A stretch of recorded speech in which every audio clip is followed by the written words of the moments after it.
अशोक आहूजा जी, दिल्ली से। राधे राधे श्री राधे। राधे राधे महाराज जी।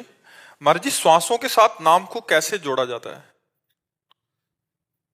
ये जो जबान का अग्रभाग है, ये ऊपर के जबड़े में लगाओ, जहां से दांतों का संयोग है, लगाओ पहले। ये स्थिति हो जाती है। अब नाक की अंदर की वायु के ठसक से बोलो राधा, जैसे हम तुम्हें सुना रहे हैं। अब इसको धीमा कर दो।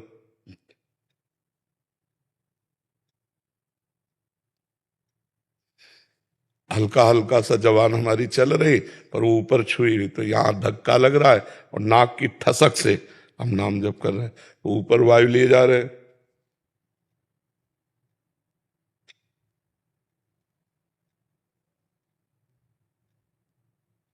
ये हम सिखाने के लिए कह रहे हैं। और जैसे अपने लोगों के हम कैसे भी रहें, ऐसे है, कोई दांत बंद नहीं, कोई कुछ है। अब वो मन ने पकड़ लिया है, तो अब इन सब क्रियाओं का कोई मतलब नहीं है। हम देख रहे हैं तो चल रहा है, बात कर रहे हैं तो हमारे दिमाग में चल रहा है, बैठे हैं तो चल रहा है, पढ़े हैं तो चल रहा है, क्योंकि मन ने पकड़ लिया। बहुत समय हो गया ना, बचपन से लेकर अभी तक, तो मन ने पकड़ लिया। प्रारंभ के लिए ही है हमारी तो शुरुआत। हाँ, तो इसमें बोलना अच्छा नहीं लगेगा, मौन अच्छा लगेगा। देखो ऐसे है, ये जबान है ना, ऐसे। हाँ, तो पहली बात, आपको बोलना अच्छा नहीं लगेगा इसमें, क्योंकि जबान हटेगी तो मौन अच्छा लगेगा। और एक तार जहां आप चला पाए तो स्वाद आने लगेगा, फिर नशा चढ़ने लगेगा, फिर ये मतलब नाम छूटता नहीं। पर ये अभ्यास, नाम चले चाहे न चले, जबान वहीं रखो। और अगर ये जबान नीचे गई यहाँ, तो विषय चिंतन होने लगेगा, ऊपर गई तो भगवत चिंतन होने लगेगा। ये ऐसे ये महाराज जी, ये नाम जब एकांत में तो बैठ के कर लेंगे, लेकिन जैसे मैं बैंक में जॉब करता हूँ, फिर चलते फिरते उठते बैठते, जैसे बैंक में हर समय थोड़ी बात कर रहे हैं। किसी से बात किया, किसी का कार्य किया। अब जब हम कार्यरत हैं, बात नहीं कर रहे हैं, फौरन जवान ऊपर लग गई, 10 नाम लिया और उसको पैसे देते जा रहे हैं। जो भी कार्य, जो भी आपकी कार्य प्रणाली है, खाली बैठे हैं तब तो समय है ही। बहुत कम समय हम क्रियारत रहते हैं, अधिक समय हम खाली रहते हैं। नहीं, मतलब हम हाथों से क्रिया कर रहे हैं, केवल जबान हमको छुट्टी मिले, बात तो बहुत कम करनी होती है, तो उस समय हम एक एक रुपया गिन सकते हैं और एक भी नाम नहीं छूटेगा, उसके साथ नाम भी चलेगा। क्रिया, हमारे मन में इतनी सामर्थ्य है कि 2 काम एक साथ कर सकते हैं, कि हम आपको देख भी रहे हैं और नाम भी चला रहे हैं। 2 मंत्र एक साथ चला सकते हैं, कभी अभ्यास करना। 2 मंत्र एक साथ विपरीत, जैसे राधा और राम, तो हम राधा राधा बोलेंगे, लिखेंगे राम राम, दोनों एक साथ चलेंगे, दोनों में क्रम बना रहेगा। यदि राम राम लिखेंगे तो राधा राधा चलाएंगे, दोनों एक साथ चलेंगे। इतनी पावर शक्ति मन में है कि 2 कार्य एक साथ कर सकता है, एक साथ कर सकता, पर स्वाद आएगा एक में। फिर जब स्वाद आने लगेगा तो ढनक जाओगे, एक में एकदम स्थित हो जाओगे। पर कर 2 काम सकते हैं, तो जब मन भागे तो इसे 2 में लगा दे। जैसे हम लोगों का है था, तो गुरुमंत्र था और नाम था, तो गुरुमंत्र में लिखने में लगा दिया और नाम जपने में लगा दिया। अब उसके भागने की जगह ले लेंगे, क्योंकि जहां भागेगा तो एक रुक जाएगा, और एक रुकेगा तो पकड़ में आ जाएगा, फिर लाओ तुरंत उसको उसी में लगा दो। समझ रहे आप? हाँ, चलो, बहुत बढ़िया है, खूब आनंद का मार्ग है। रोहित दुबे जी, महाराष्ट्र से। महाराज जी, मैं आपके दिए गए मार्गदर्शन पर लगभग 1 साल से भगवत मार्ग पर चलने का भरसक प्रयत्न कर रहा हूँ, पर राधा राधा नाम जब भी करता हूँ, मेरे जीवन के अभी खाली 3 आधार हैं: राधा नाम, आपके दिए गए भागवतिक आदेश और पवित्र आचरण। महाराज जी, मेरा प्रश्न यह है कि जितना फायदा नाम जप करने का होता है, उतना ही फायदा क्या नाम जप सुनने का भी होता है? हाँ, श्रवण कथन का एक ही फल होता है। अगर हम नाम सुन भी रहे हैं कीर्तन आदि के द्वारा, तो वही लाभ मिलेगा। उसका श्रवण कथन का एक ही फल होता है। महाराज जी, नाम से आप बोलते हो भगवत प्राप्ति होती है, तो सहचरी भाव के लिए मंत्र जरूरी है। सहचरी भाव में नाम से नहीं जा सकते। फिर नाम की कृपा से, गुरु की कृपा से मंत्र, मंत्र से फिर उसकी प्राप्ति ऐसे होती खुद नहीं जा सकते कि सहचरी भाव में है। नहीं, नहीं, ऐसे नहीं। अलग अलग है ना। सरकारी आदमी हो लेकिन राष्ट्रपति से हाथ थोड़ी मिला सकते हो, है ना। सरकारी आदमी तो गेट तक रहो, ऑफिस में बैठो, ऑफिस से बात करो, लेकिन वहां जाने के लिए एक पर्सनल डिपार्टमेंट बनना पड़ेगा, फिर पर्सनल अंग सेवी बनना पड़ेगा। पर्सनल अंग सेवी का नाम सहचरी है, महाराज जी सहचरी भाव में ऐसा क्या है जो राष्ट्रपति पद्धति है उसमें? क्योंकि सबसे ऊंचाई पे है ना दास, शांत भाव, दास्य भाव, सख्य भाव, वात्सल्य भाव, कांता भाव, सहचरी भाव। अपने राष्ट्र का सबसे बड़ा है ना राष्ट्रपति, तो वो सबसे बड़ा हो, सबसे ऊंचाई है सहचरी भाव। अब वो ऐसे नहीं प्राप्त होती है। नाम से कल्याण हो जाएगा, नाम से भगवत प्राप्ति हो जाएगी, लेकिन श्री जी को स्नान कराना, श्री जी को भोग लगाना, श्री जी को श्रृंगार करना, ये सौभाग्य सहचरी, ये ऐसे नहीं प्राप्त होता। सहचरियों के द्वारा जो दिया हुआ मंत्र है और उपासना पद्धति है, तब उससे पक्का सहचरी भाव है। हाँ पक्का पक्का। उसमें जब लगोगे तब है ना, ऐसे थोड़ी। अच्छा जैसे मान लो आप दंड बैठक मारते हैं, 10-20 किलोमीटर दौड़ते हैं, तो आप आर्मी के जवान थोड़ी हो गए। उसके लिए आपको ट्रेनिंग लेनी पड़ेगी आर्मी की, और वो आपको पास कर दें तब आप, ये थोड़ी कि दंड बैठक मान के जवान हो गए, बोले आर्मी के जैसा दिखाई देता है तो आर्मी थोड़ी हो गए तुम, नहीं हो गए। कमांडो थोड़ी बन जाओगे तुम, उसकी ट्रेनिंग होती है। अब एक होमगार्ड की ट्रेनिंग है, एक कमांडो की ट्रेनिंग है नहीं। तो अब कह दे कि हम तो सरकारी आदमी है, तो कमांडो जैसी कला थोड़ी आप में है। वो तो मिनट में पलक झपकते ही आदमी को गोली मार दे, और यहाँ संभालना पड़ेगा। अच्छा अपने लोग जैसे हैं तो पूरे दिन भर लगे रहे तो कुछ नहीं कर पाए, क्योंकि पता ही नहीं, अभ्यास ही नहीं है। तो ऐसे ही जो मंत्र होते हैं वो रहस्य होते हैं। मंत्र का मतलब होता है रहस्य, सहचरी भाव का रहस्य। हम कैसे सहचरी भाव प्राप्त करें, हम कैसे सहचरी भाव से प्रिया प्रीतम की सेवा करें, यह रहस्य तो जो निज जन है वही बताएंगे ना। तो नाम का जप का फल होगा निज सहचरियों से संबंध, और सहचरियों की कृपा का फल होगा कि हम सहचरी भाव से प्रिया प्रीतम की सेवा में जाए। सहचरी में सुखी सुख है, सहचरी भाव में नहीं, सुख तो भगवान के नाम जप करने से शांत भाव में भी है, दास्य भाव में भी है, पूर्ण सुख सख्य भाव में भी है, पूर्ण सुख कांता भाव में भी है। अब दूध का खोया और उसी में चीनी मिला के ऐसे खा लो, और 500 रुपया 1000 रुपया किलो की बर्फी ले आओ, दूध की तो होगी, उसका स्वाद कई प्रकार के अलग अलग है। वही खोया गुझिया में भर के, अलग अलग स्वाद है नहीं, दूध वही है, परमात्मा वही है। परमात्मा 10-20 नहीं है, उसका अलग अलग स्वाद है। शांत भाव में अलग स्वाद है, दास्य भाव में अलग स्वाद है, सखा भाव में अलग स्वाद है, वात्सल्य भाव में अलग स्वाद है, पति भाव में अलग स्वाद है, सहचरी भाव में अलग स्वाद है। स्वाद है, परमात्मा एक ही है, परमात्मा 10-20 नहीं है। स्वाद का स्वाद विशेष, रस विशेष, रसास्वादन विशेष, ये भाव। और परम सुख और परम आनंद तो भगवान के नाम जपने से ही है, दास भाव से ही है। ये तो उस आनंद की चरम विषय। अब जैसे दास है तो ऐसे मिलेगा भगवान से स्वामी, वो ऐसे थोड़ी बात करता है। जो दास भाव में है वो तो ऐसे बात, स्वामी जो आज्ञा, ये हाँ प्रभु। और सखा कैसे मिलता है, गले में हाथ डाल, चल यार, वही भगवान है, लेकिन उनसे सखा भाव से उपासना की, चल यार खेलते हैं। अब वो आंख मिला के बात करेगा, तो भाव ही तो है ना। एक भाव की आंख नहीं मिला सकता, जय जय जय जय, दास है ना। और एक भाव है कि चल यार, अरे यार तू अपने को बहुत बड़ा समझता है क्या, 10-20 गैया तेरे पास ज्यादा होंगी, सखा जल ठाक दिए, क्योंकि सखा भाव है, मतलब समान भाव है। तो भाव देखो कहां पहुंचा दिया, परमात्मा को डांट रहे हैं, परमात्मा से बात कर रहे हैं, परमात्मा। भाव का बड़ा विचित्र खेल है। सहचरी भाव में इतना आनंद होता है कि हमेशा के लिए उधर ही लुप्त हो जाता है। बस हाँ, लुप्त हो जाते हैं, बिल्कुल। पहले नाम जप करो और आगे फिर। विनीत जी जलंधर पंजाब से। राधा वल्लभ श्री हरिवंश महाराज जी, जय सीताराम। महाराज जी आपके चरणों में कोटि कोटि प्रणाम। महाराज जी दैनिक जीवन में अपने साधन के प्रति उत्तरोत्तर श्रेष्ठ भाव, दृढ़तम श्रद्धा, अनन्यता किस प्रकार हो? साधन क्या है? नाम। जैसे गरीब आदमी को 1 करोड़ की चेक मिल जाए तो हर समय वो संभालता रहेगा ना, कहीं छूट न जाए। तो गुरु ने नाम सुकृत धन अपनी जीवन अति हित मान देत वरदान, वृंदावन हित बलिपद पावन, भक्ति प्रकाशत ज्यों जग भान, नमो नमो गुरु कृपा निधान। गुरुदेव ने अपने जीवनी शक्ति दे दी हमें, जो नाम दिया है ये जीवनी शक्ति है। इसमें इतनी सामर्थ्य है कि भगवान अजित को जीत ले।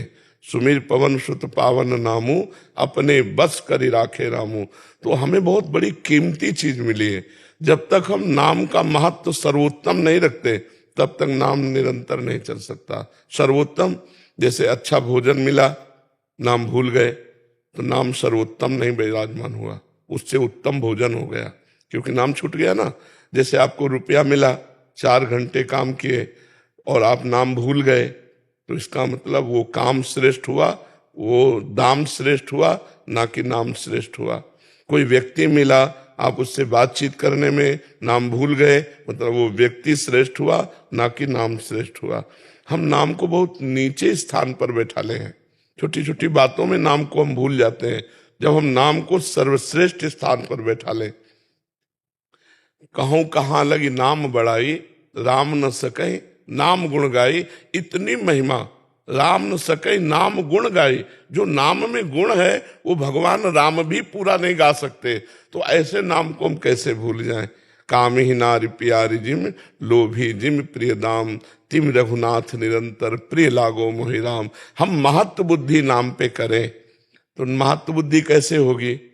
भजन न हुई संग बिनु, भजन बिना नहीं प्रेम, छिन्हू भजन न छाड़िए, धरिए यह ध्रुव नेम। बिना भजनानंदी महापुरुषों के भजन में प्रेम नहीं होता। यदि हम भगवत प्रेमी महात्माओं के चरित्र पढ़ें, भगवत प्रेमी महात्माओं का प्रगट में संग करें, तो हमारे हृदय में नाम के प्रति प्रीति हो जाए। और जब नाम के प्रति महत्व और प्रीति हो जाएगी तो कहीं भी चलते फिरते उठते बैठते, जब मामनिस्मर युद्ध करते हुए भगवान का स्मरण हो सकता है, तो और सब काम तो बहुत छोटे हैं। युद्ध तो बड़ा भयानक कार्य है, जिसमें सामने वाले से अपनी गर्दन बचानी है और सामने वाले की उड़ानी है। और नाम जब चल रहा है, अगर ये ना चल पाने की सामर्थ्य होती तो भगवान आदेश ना करते। मामुनिस्मर युद्ध च, भगवान कह रहे सर्वदा सर्व कालेषु मामुनिस्मर युद्ध च। अपने कर्तव्य का पालन करो और मेरा स्मरण करो। तो नाम पर हम महत्व बुद्धि कर ले तो नाम सतत चलने लगे।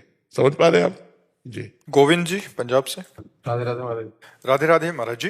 महाराज जी, भक्तों के अतिरिक्त अनेक अनैतिक शास्त्र विरुद्ध कार्य करने वाले व्यक्तियों में इनका सद्भावना या भक्ति भाव नहीं बन पाता, या भगवत भाव नहीं बन पाता, फिर मन बहुत विचलित हो जाता है। ऐसे में क्या करें? भक्तों में तो हो जाता है भगवत भाव या सद्भावना। फिल्म देखा है? देखा तो होगा। एक ही कलाकार कई रोल करते पाए जाते हैं।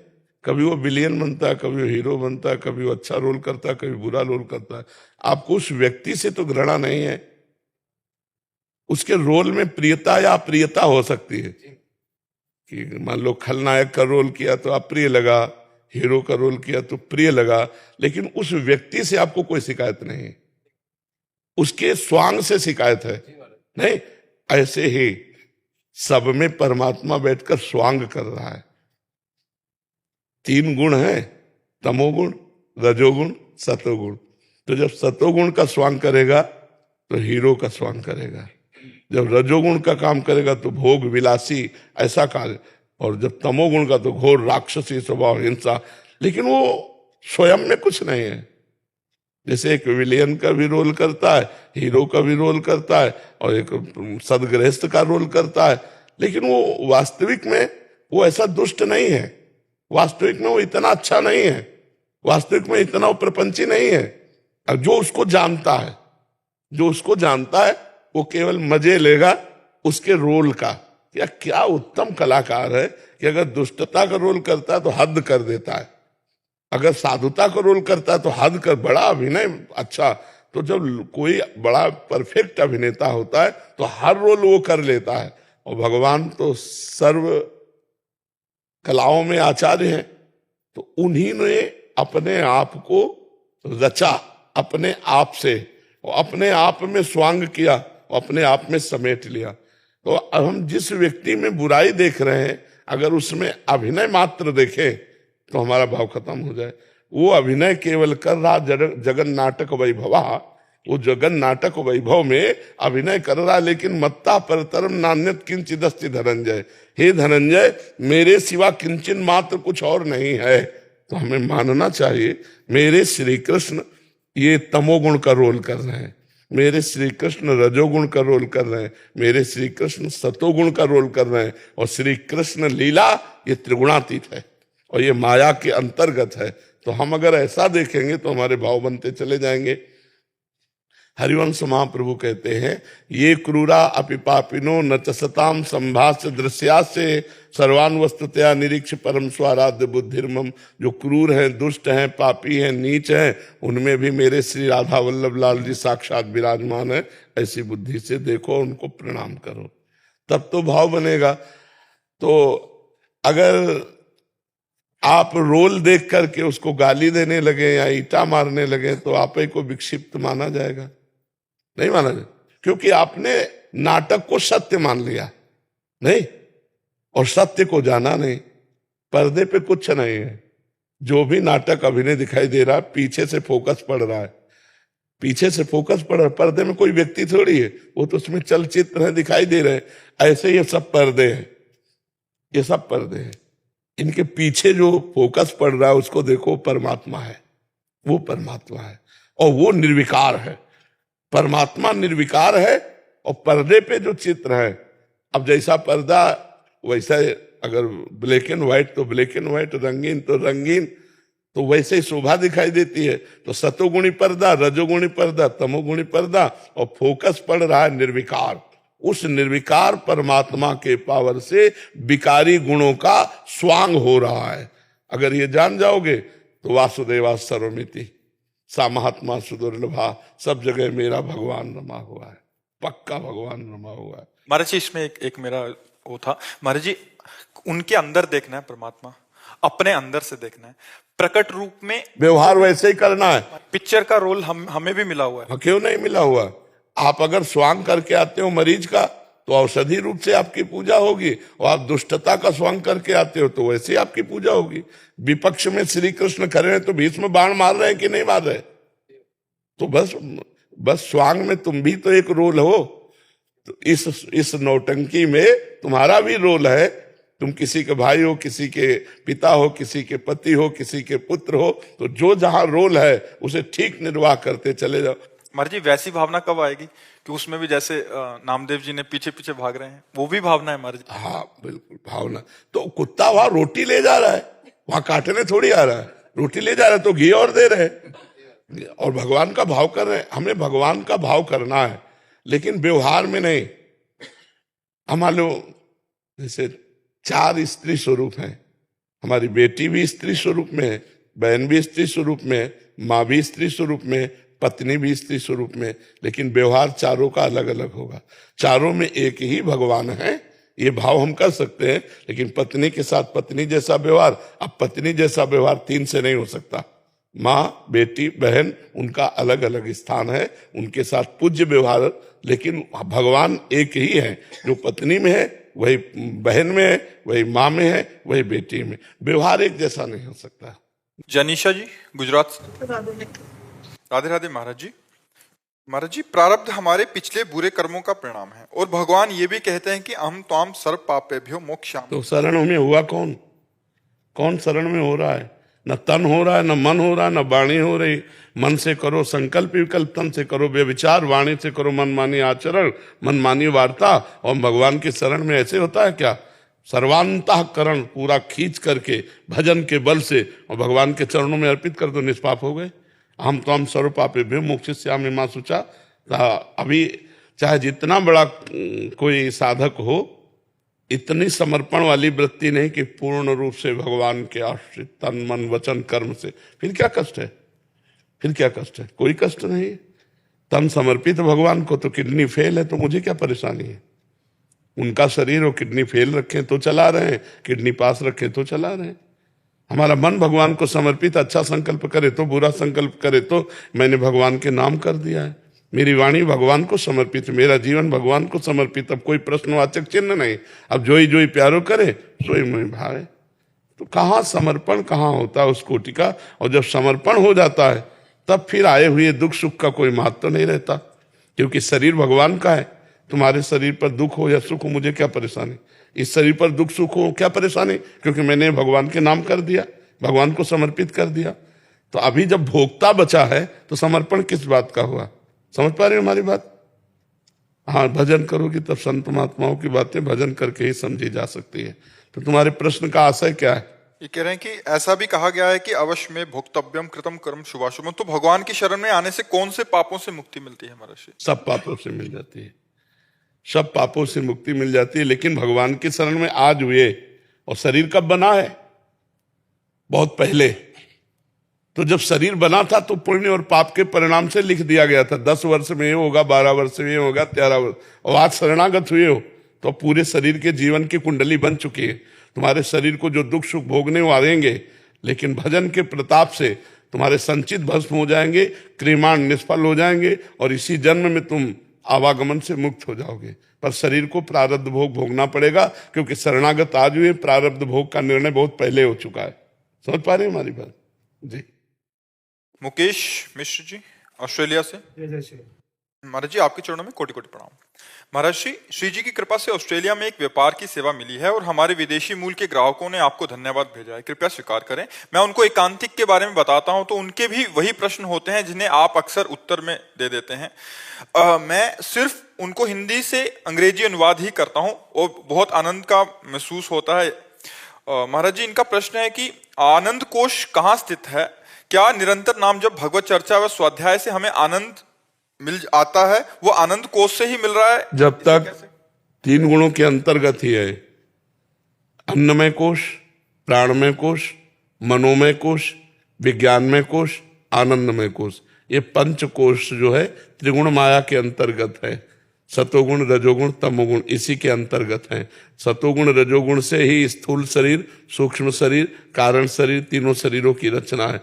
ये आनंद स्वरूप नहीं है, ये आनंद कोश है। इसमें जो क्षणिक आनंद आता है वो आनंद कोश से आता है, और जीव इसी आनंद कोश में बंधा हुआ है। जब इस लघु सुख का त्याग कर दे तब वो भूमा सुख आनंद, जो आनंद सिंधु सुख राशि, आनंद सिंधु सुख राशि, वो आनंद सिंधु जब खुलता है तब जीव उन्मत्त हो जाता है भगवान के आनंद में।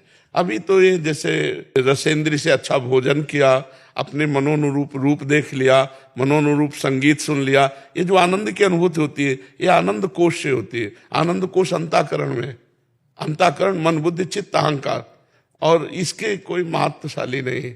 ये ऐसे जैसे बहुत प्यासा आदमी ओस चाट कर प्यास बुझाना चाहे तो नहीं बुझ सकती, ऐसे ही अभी तक आनंद कोश से हम भोग भोगते रहे, कहीं की तृप्ति है क्या? क्योंकि हम परमात्मा के अंश हैं तो हमें आनंद स्रोत खुले तब बात बने, और वो खुलेगा भजन से। और भजन में रुचि नहीं होती, भोगों में रुचि होती है। अगर हम भजन करें और इन लघु सुखों का त्याग करें तो महान सुख के अधिकारी बन जाए। समझ पा रहे आप जी? जैसे मैंने क्वेश्चन किया था कि आनंद कोश जी, तो उनके अंदर वही आनंद कोश की आनंद की अनुभूति होती है जी। हम अभी कोशिश करते हैं कि पूरे हफ्ते की दिनचर्या में जी। भगवत लीला, श्रवण कीर्तन जी, जी। और ये चीज करते हैं तो आनंद स्रोत हाँ बिल्कुल बिल्कुल उस हाँ, भगवान नाम कीर्तन, भगवान लीला कथा गायन, भगवान लीला कथा श्रवण और भगवान नाम जप, इसी से आनंद स्रोत खुलेगा। जब आनंद स्रोत खुलेगा तो निहाल हो जाओगे। ये सब व्यर्थ लगेगा, ये सब ब्रह्मादिक के भोग सब विषम लागत ताए, नारायण ब्रजचंद की लगन लगी है जाए। भगवत प्राप्ति की लगन लगने में ब्रह्मादिक के भोग भी विषवत लग जाते, फिर मृत्यु लोक के तुच्छ भोगों की बात क्या। न पारमेष्ठम न महेंद्र धिष्णम, पारमेष्ठम मतलब सबसे बड़ा पद है ब्रह्मा जी का। न पारमेष्ठम न महेंद्र धिष्णम, महेंद्र का देवराज इंद्र का, देवराज इंद्र के पास कितना सुख है, अप्सराएं हैं, सब है। न सार्वभौमम मतलब एक चक्रवर्ती सम्राट, न रसाधिपत्यम रसातल का लोग, न योग सिद्धिर न पुनर्भवम, जो भगवान का आनंद स्रोत का सुख मिलता है ना वो इनमें भी नहीं है, इनमें भी नहीं है। मृत्यु लोक के सुख की तो बात ही क्या है। वो बड़े भाग्यशाली हैं जो संयम से चलते हैं, नाम जप करते हैं, भगवान के आश्रित हैं, उनका बड़ा मंगलमय जीवन है, बड़ा मंगलमय। ई परलोक सकल सुख पावत, परलोक में भी सुख पाएंगे। मान लो जो यहाँ कमा रहे हैं और सुख भोग कर मर्त के और मरे तो सब यहीं रह गया। अब जो सुख भोगा उनमें पाप भी है, वो कुछ पुण्य भी है, फिर जाकर के जन्म मरण का चक्र, लेकिन मुक्त होने वाला कार्य तो किया ही नहीं। नाम जप, नाम कीर्तन, भगवान की आराधना, ये जब नहीं हुआ तो जन्म मरण से मुक्ति कौन दिलाएगा? तुम्हारे शुभ अशुभ कर्म तो बंधन करने वाले हैं। मोक्ष तो भगवान नाम से मिलता है, भगवत आराधना से मिलता है। इसलिए सबको चाहिए कि अपने दिनचर्या में कुछ समय ऐसा निकाले जिससे हम भगवान की पूजा करें, भगवान का नाम जप करें, भगवान संबंधी हम शास्त्रों का स्वाध्याय करें, तभी हमारा जीवन मंगलमय होगा। अच्छा, भगवान का डर जिसके अंदर आ जाता है वो फिर सही चलने लगता है कि यार ऐसा कुछ ना हो जाए हमसे गलती जिससे भगवान नाराज हो जाए। डॉक्टर प्रदीप जी, गुजरात से। राधे राधे महाराज जी। महाराज जी, महाराज जी, इनका कहने का भाव है कि इनके व्यवसाय में कुछ माता पिता या पति पत्नी ऐसे भी आते हैं जिन वो अपनी किसी कारण बच्चे नहीं रखना चाहते, तो कह रहे हैं कि जो भी होता है पर इसका पाप मुझे लगेगा या बिल्कुल लगेगा, बिल्कुल लगेगा, अवश्य भोगना पड़ेगा, क्योंकि कर्ता, प्रेरक और अनुमोदन तीनों को दंड या पुरस्कार मिलता है। जैसे किसी ने कहा यार क्या घूम रहे हो, चलते हैं वृंदावन, आपने कहा ठीक है यार चलते हैं, वो हुआ प्रेरक, आप हुए कर्ता। अगर कहाँ जा रहे हो? वृंदावन। अरे भाई आपके कितने बड़े भाग्य, वृंदावन जा रहे हैं, तो तीनों को बराबर पुण्य मिलेगा। हम उसके अच्छे के लिए, वो मेंटली रिटार्डेड पेशेंट है कभी। आप हमको ये बताओ, जीव है ना, हत्या होती है कि नहीं? तो फिर उसका पाप निश्चित है। वो मेंटल डिस्टर्ब है तो जन्म लेगा, अपने कर्मों को भोगेगा, माता पिता उसके भोगेंगे। आपने उसको मार दिया तो वो जीव कर्म रहित तो हुआ नहीं, वो अगला जन्म होगा उसका, वो अगला भोगेगा, लेकिन आपका नया कर्म बन गया, आपको भोगना पड़ेगा। माता पिता को तो दूसरी तरह से दंड भोगना पड़ेगा, आपको उसका हत्या का भोगना पड़ेगा। उसके पाप के भागीदार हम ना बने। अब बनना तो पड़ेगा जब आप मारोगे। नहीं, अगर नहीं करें तो नहीं करेंगे तो मतलब इसमें हम ये नहीं कह सकते कि आप निरपराधी हैं।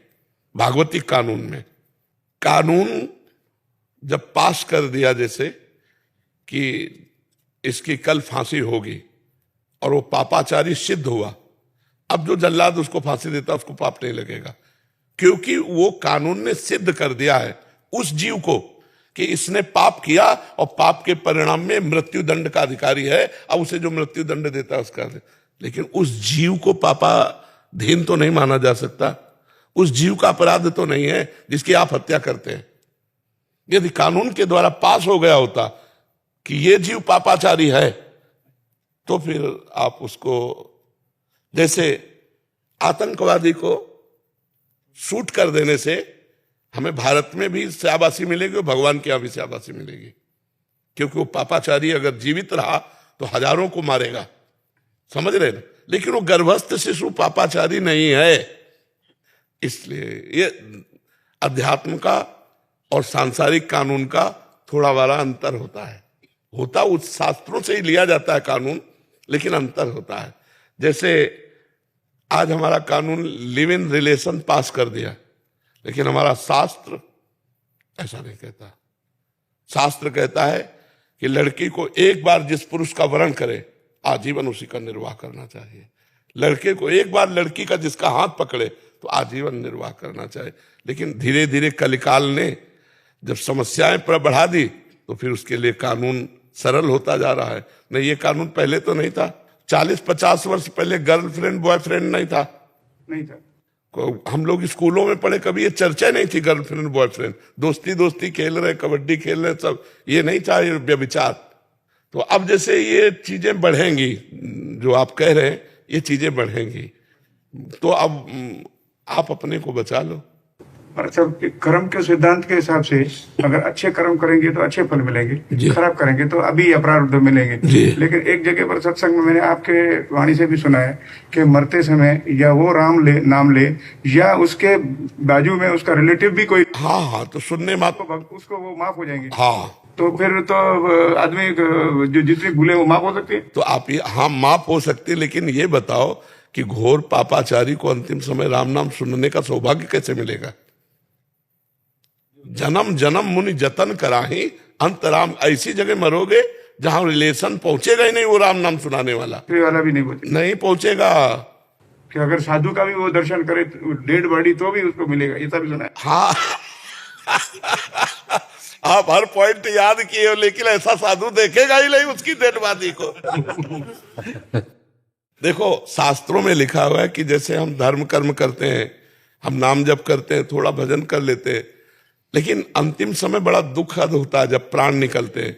उस समय मूर्छित हो गया, अब ना नाम जप कर पा रहा है, ना कर्म धर्म, ना बाहर सुनाई दे रहा है, तो अंदर से जो आपने जीवन भर किया है उसका फल आएगा कि भगवान आपके अंदर राम, राधा, हरि ऐसा स्मरण आ जाएगा, तो आपका काम हो जाएगा।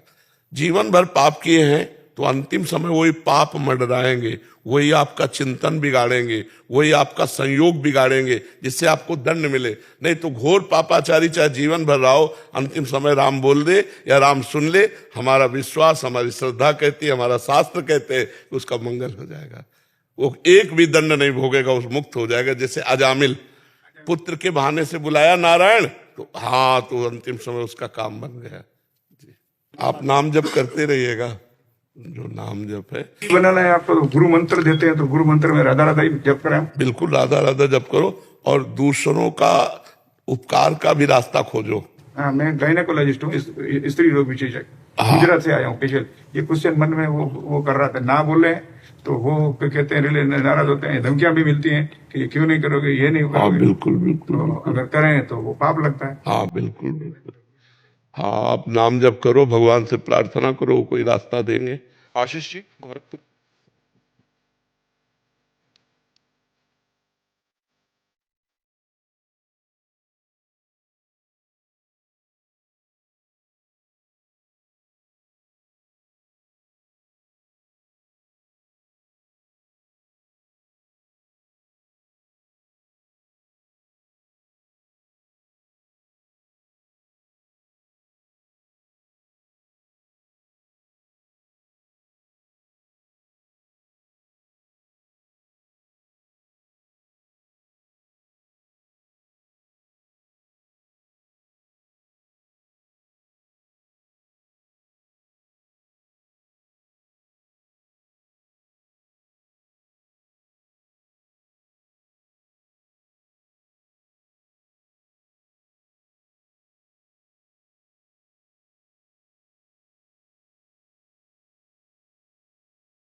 संजीव शर्मा जी पंजाब से। श्री हरिवंश। महाराज जी राधा वल्लभ श्री हरिवंश। महाराज जी क्या अपने के प्रति मोह और आसक्ति भक्ति मार्ग में बाधा है? हाँ जी,